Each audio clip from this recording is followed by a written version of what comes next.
बिस्मिल्लाहिर्रहमानिर्रहीम। अस्सलामु अलैकुम नाजरीन, इस्लामिक वाक़यात और मज़ीद कहानियाँ सुनने के लिए हमारे चैनल को सब्सक्राइब करें।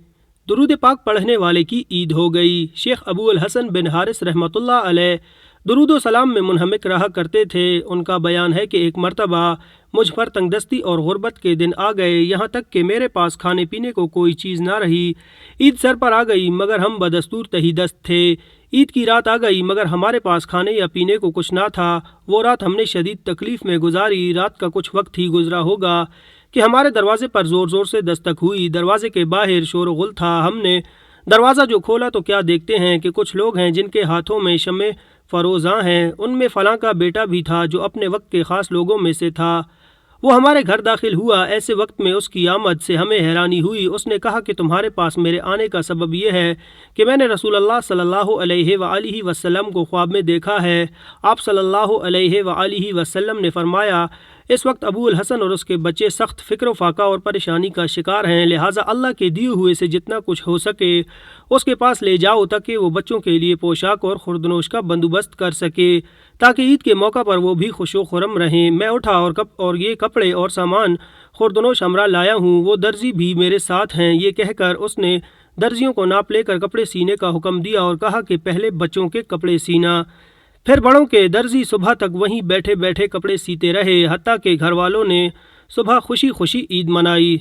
नाजरीन, एक साहब किसी बीमार के पास तशरीफ़ ले गए। जब उनकी नज़ा की हालत थी, उनसे पूछा कि मौत की कड़वाहट कैसी महसूस कर रहे हो। उन्होंने कहा कि मुझे तो कुछ मालूम नहीं हो रहा, इसलिए कि मैंने उलमा कराम से सुना है कि जो शख्स कसरत से दुरूद शरीफ पढ़ता है वो मौत की तलखी से महफूज रहता है। नाजरीन, इस वाक़ये से ये पता चलता है कि नज़ा के आलम में भी दुरूद शरीफ पढ़ने वाले मौत की तलखी महसूस नहीं होती और मरने के बाद भी दुरूद शरीफ की बरकतें मिलती हैं।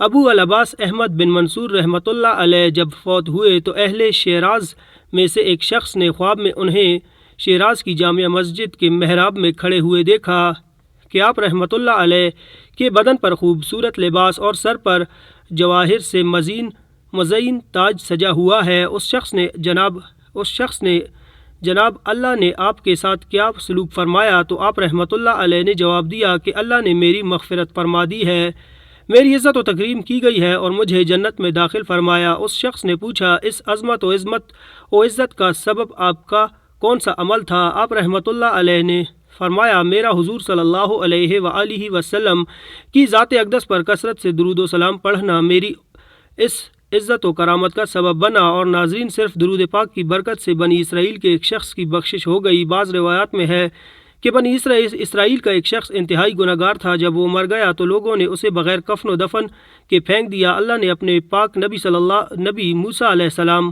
की तरफ वही की कि उसे गुस्ल दो और उसकी नमाज जनाजा अदा करो, क्योंकि मैंने उसे बख्श दिया है। मूसा अलैहिस्सलाम ने पूछा, या रब, तूने किस अमल की वजह से उसे बख्श दिया? अल्लाह ने फरमाया, उसने एक दिन तौरात को खोला और उसमें मोहम्मद सल्लल्लाहु अलैहि वसल्लम का नाम लिखा हुआ पाया, तो उसने आप सल्लल्लाहु अलैहि वसल्लम पर दुरूद पढ़ा, इसलिए मैंने उसको माफ़ फरमा दिया। सुभान अल्लाह। नाज़रीन, दुरूद पाक के मुशाहिदात वाक़यात सुनने के लिए इस चैनल को सब्सक्राइब कर दीजिए।